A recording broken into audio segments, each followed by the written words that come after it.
Salut à tous et bienvenue dans cette nouvelle vidéo consacrée à G-Power.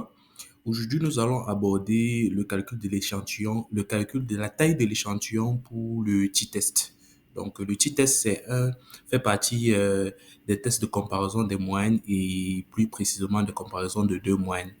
Donc, nous allons aborder déjà quelques aspects théoriques de ce test et nous allons mettre en pratique le calcul de la taille de l'échantillon pour ces cas précis. Comme on s'était dit dans les vidéos précédentes, le calcul de la taille de l'échantillon nécessite le plus souvent plusieurs paramètres, parmi lesquels la connaissance du test qu'on souhaite effectuer durant notre analyse. Donc, rendez-vous après le jingle.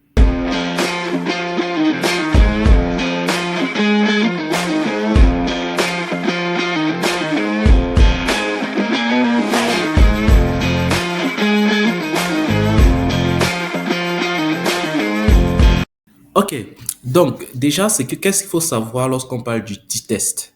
En général, en statistique inférentielle, on souhaite des fois comparer les moyennes. Donc, on a souvent des tests qui permettent de faire des comparaisons des moyennes en statistique inférentielle. Et on en a plusieurs. Donc, lorsqu'on parle de comparaison des moyennes, on peut faire la comparaison de deux moyennes ou alors la comparaison de plus de deux moyennes. Et dans la comparaison des deux moyennes, on a les t-tests qui sont utilisés pour faire la comparaison de deux moyennes lorsqu'on suit une voie paramétrique. Quand je dis voie paramétrique, ça veut dire que les données qu'on utilise sont normalement distribuées. Donc, on a donc trois types de t-tests. On a le test pour échantillon unique qu'on appelle encore en anglais le one sample t-test, le t-test pour échantillon indépendant qu'on appelle encore le independent simple t-test et le t-test appareillé qu'on appelle encore le Perry t-test. Donc, le t-test pour des échantillons uniques, c'est lorsqu'on va comparer une moyenne par rapport à une valeur de référence. Par exemple, on aimerait savoir si la moyenne observée diffère-t-elle d'une valeur de référence. Par exemple, si nous sommes dans le cadre agricole, on aimerait savoir si le rendement des exploitations dans un village diffère-t-il, le rendement moyen diffère-t-il de 2 tonnes. Là, on va comparer une série de valeurs par rapport à une valeur de référence. Et si notre série de valeurs suit une distribution normale, on va utiliser un t-test. Donc, après, pour le test des échantillons indépendants, là, c'est dans un cas où on a deux échantillons distincts. On a deux groupes indépendants, peut-être bénéficiaires, non bénéficiaires dans le cadre d'un programme. On veut peut-être mesurer l'âge moyen des femmes et des hommes dans un programme ou dans un village ou dans une étude. Le troisième type de t-test maintenant, c'est le t-test appareillé. Donc, ça veut dire qu'on travaille sur des mêmes individus, mais ils sont séparés par soit une référence temporelle, soit peut-être une comparaison des avis. Bref, ce sont les mêmes individus sur lesquels on peut faire un avant-après. Donc, un exemple très facile, c'est lorsqu'on a peut-être les participants avant la prise d'un médicament et après la prise d'un médicament, on mesure par exemple la pression artérielle. Donc, ce sont des éléments, ce sont les mêmes individus et on veut juste comparer les éléments sur une condition par rapport à une autre condition. Donc, passons au cas pratique sur R. Donc, sur G-Power, vous m'excusez. Ok, sur G-Power, voici l'interface de G-Power. Comme vous voyez, il est assez soft et assez intéressant. Donc, lorsqu'on est sur J-Power, on commence toujours par la famille de tests. Donc, nous sommes dans la famille de t-tests. Et vous vous rappelez que lorsqu'on était dans la famille de t-tests, on avait plusieurs types d'analyses qu'on pouvait effectuer. Donc, les analyses qui vont nous intéresser commencent à partir ici de Mings. Donc, on dit Mings, differences between two independent means. Donc, la différence entre deux échantillons dépendants. Donc, c'est le cas de notre Perry test. Ici, two independent means, donc deux moyens indépendants. Ça, c'est le titre sur des échantillons indépendants. Et different from constant, donc on compare une moyenne par rapport à une valeur constante. Bon, ici, en bas, vous avez les équivalences de tous ces trois éléments, de toutes ces trois analyses-ci en non paramétrique. Donc, comme je vous disais tout à l'heure, lorsque vous avez une distribution normale, pour la comparaison de deux moyennes, on utilise les petits tests, mais lorsqu'on n'a pas de distribution normale de notre variable, on peut utiliser les tests équivalents qui est le test de Wilcoxon. Donc, pour notre cas, on va commencer par un petit test sur échantillon, un one sample t-test. Donc, vous voyez qu'en fonction de ça, les paramètres s'adaptent. Donc, on reste toujours sur une analyse a priori. J'avais tout expliqué cela dans mes vidéos précédentes. Bon, n'hésitez pas à aller les regarder. Ici, à ce niveau-ci, on doit d'abord commencer par chercher si c'est un one-tail ou un two-tail. J'avais également expliqué cela. Donc, on peut utiliser un one-tail. Et le plus souvent, le alpha, on le laisse à 5%. Et la puissance, on peut laisser à 80%. Donc, maintenant, tout se joue le plus souvent au niveau de la taille de l'effet. Et j'avais dit que la taille de l'effet maintenant va dépendre de la revue de la littérature. Si peut-être je fais une étude dans laquelle la revue de la littérature montrait approximativement que l'impact, que l'effet, la taille de l'effet était de 0, je peux utiliser 0,1 ici pour estimer ma taille de mon étude. Et lorsqu'on n'a pas, on peut toujours aller sur Determine. Donc, une fois sur Determine, on peut également mettre des notions équivalentes. Par exemple, si ma moyenne, on dit min H0, min H1, donc je suppose par exemple une moyenne de 5,1 et 5,2 pour mon groupe de référence et pour mon groupe, euh, ça c'est la moyenne, mon groupe expérimental, c'est-à-dire mon groupe d'études, et ça c'est la moyenne standard. Donc maintenant, je peux aussi avoir les cas types. Donc, vous savez qu'ici, on n'a pas encore la base de données, donc on n'a pas encore l'effectif, donc on fait des estimations. On peut faire en fait des résultats. On s'attend à quoi? On s'attend à avoir une population qui a quel cas type, on s'attend à avoir une population qui a moins de quel âge. C'est juste pour avoir des estimations. Donc, ça veut dire si vous travaillez peut-être sur une étude d'évaluation d'impact et vous travaillez sur des jeunes, alors vous pouvez vous donner une certaine moyenne. Donc, si je me dis que je vais peut-être travailler sur des personnes qui ont en moyenne 18 ans, alors la moyenne d'âge dans le cas là, je vais mettre 18 ans et je peux calculer une estimation de la taille de l'effet. Donc ici, la taille de l'effet est de 1,5. Si je mets transfert, je calcule, vous voyez que je transfère ici et je peux calculer la taille de l'échantillon.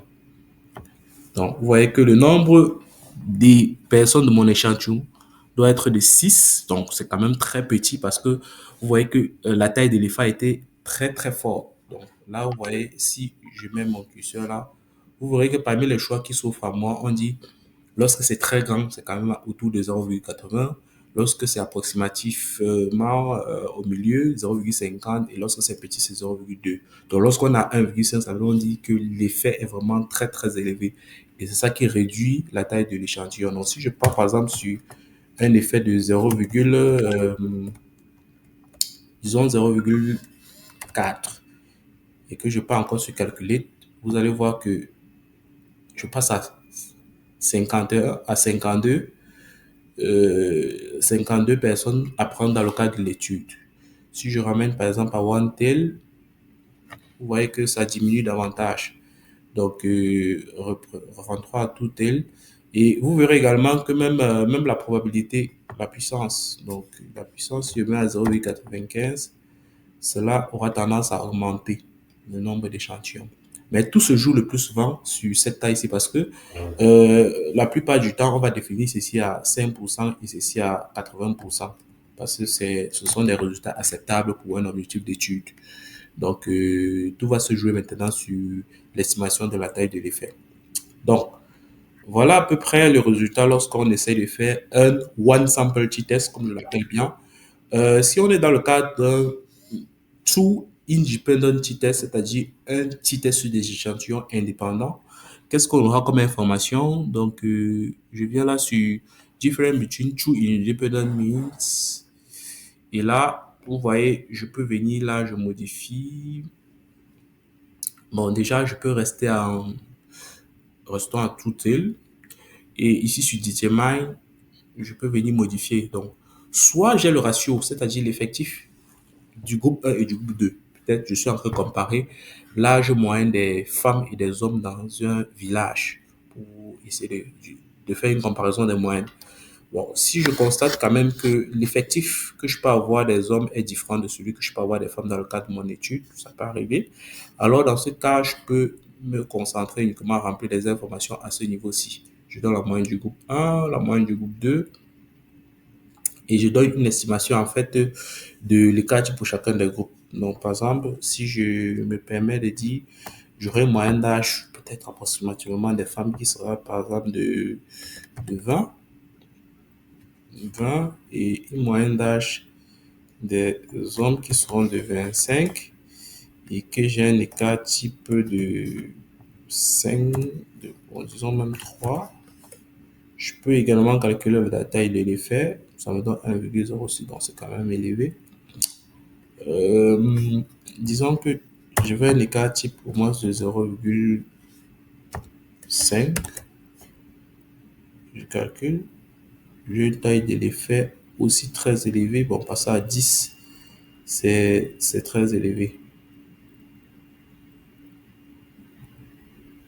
Bon, si je transfère 10, c'est très élevé. Donc, allons vraiment sur 0,5.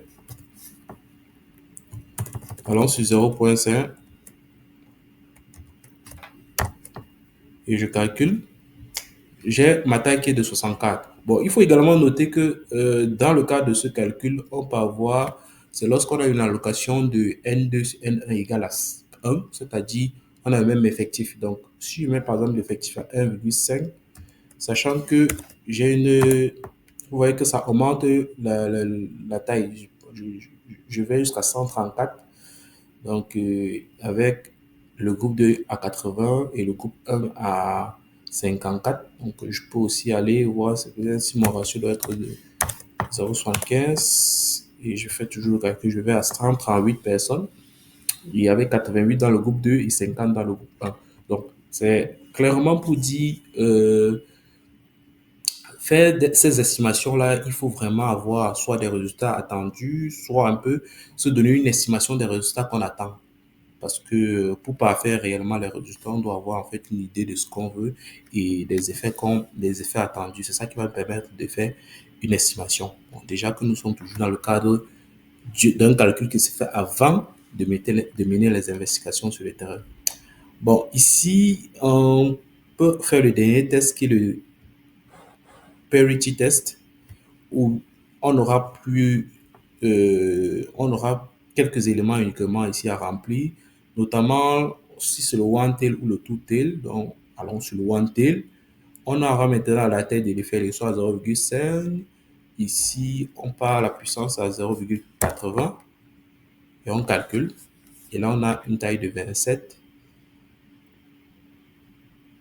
Ici, donc, si on diminue par exemple à 0,05, qui est la taille de l'effet, vous voyez qu'il faut 2475. Donc, parce que l'effet est très faible pour vraiment faire un test et avoir une puissance de 80% et 5% en fait de seuil de significativité. Donc, il faut absolument 2400. Donc, c'est pour dire la taille de l'effet influence réellement euh, l'autre taille de l'échantillon. Donc, c'est important de soit bien faire une étude dessus, ou une très bonne revue de littérature, ou alors essayer d'avoir un peu une estimation de ce qu'on pourrait avoir. Bon, déjà faire une estimation de la lésion, du niveau de lésion qu'on pourrait avoir, pour aussi des fois aussi même se détecter qualitativement à partir des informations qualitatives qu'on observe sur le terrain.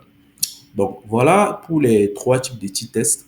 Et comme vous le savez, on a d'autres analyses qu'on peut toujours faire dans le cas de ces petits tests-ci, notamment les analyses post-hoc et les analyses de sensibilité. Donc, abonnez-vous à la chaîne, on aura d'autres vidéos pour savoir en fait comment est-ce que les post-hoc, les analyses de sensibilité peuvent aider après qu'on ait calculé la taille de l'échantillon, après qu'on ait fait des analyses pour pouvoir mieux apprécier et mieux cadrer notre étude.